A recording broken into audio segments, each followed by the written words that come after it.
What's up everybody? Today I'm going to cover the 5 most used pieces of my kit over the last year. From Mothalinis to 6x, these are items that you're never going to want to leave home without. Make sure you don't skip around. There's some extra usefulness sprinkled throughout this episode. In no particular order, the first item on this list is the Mothalini clamp. I carry a few 2 and 6 inch end jaw clamps, and these are everything the Mafer clamp wishes it was. Not only are they great for grabbing onto stands or speed rail, they're also useful for rigging to points on location. I'll use a Mothalini to grab onto overhead ledges, shelves, pipes, pretty much any surface wide enough for them to latch onto. A few tips I've picked up for using these on location: make sure you've got some scrap wood lying around that you can put in between the clamp and the surface so you don't muck up the finish in the multi-million-dollar office they're letting you work in that day. Wrap that wood with a scrap piece of Duvetine to be doubly careful on that finish. Some other fun ways that I've seen the Mothalini used the last year are clamp to a pancake and a shorty C-stand for a makeshift coffee table, mounted to a 2x4 in between drop ceiling panels, and as tube holders. Just don't crank down too hard, you're gonna crack the casing. My number 2 item is the Mighty Grip Clip. Found at any local hardware store, I keep at least a dozen each of number 2s, 1s, and 0s or bullets. Some ways that I've seen them used the last year are for attaching backdrops between stands, clipping Duvetine to emergency lights that can't be turned off, attaching rags to window overhangs, cable organizers for overhead runs, as weight on the bottom of gels when they're waterfalled. Their usefulness is pretty much never ending. Next up, the big boy of my kit, the Mac Daddy, the Aperture 1200D. It's going to be the only light on this list, and I'm at a point where the 1200D is guaranteed to be my first key light option. I've gone to a few sets without it, and have regretted it every time. With modern cameras generally having at least 6 stops of dynamic range above middle gray, the 1200D allows me to use heavier diffusion with my 6x6 or 8x8 frames to achieve a soft look, while maintaining highlight data from the blue sky. Worst case, we just turn down the power level a little.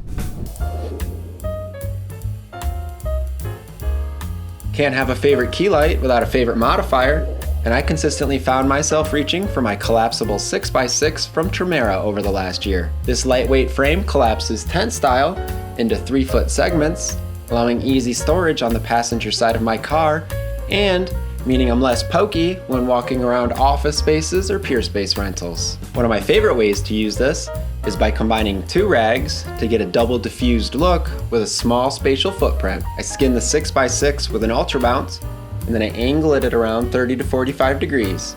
Then I dangle a muslin or a magic cloth off the front of it. To light this setup, I put my 1200D on the floor in the middle using what's called a pigeon plate and bounce it off the ultra bounce. Another way I use this frame is by rigging it over my talent, bouncing light into it, and turning it into an overhead key light source. The frame is so lightweight that it can easily be boomed in with just 2 C-stands. By skinning it with an ultra bounce and using a focusing modifier on my lights like a Fresnel with barn doors or a spotlight, I can achieve an overhead light without needing a large studio space. The last item on my list can be found at any home improvement store, and if you don't have it in your kit, then you should run out and make one of these as soon as possible. It's the Beadboard.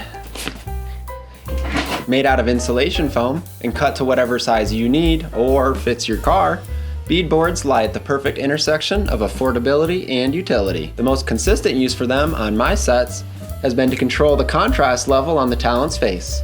By positioning the light closer to the talent, I can increase the amount of light bouncing in from the key light, and when I push it away, the light reduces. One of the handy things about using a bounce to light the shadow side of the talent is that the ratio stays the same as the intensity of the key light is changed.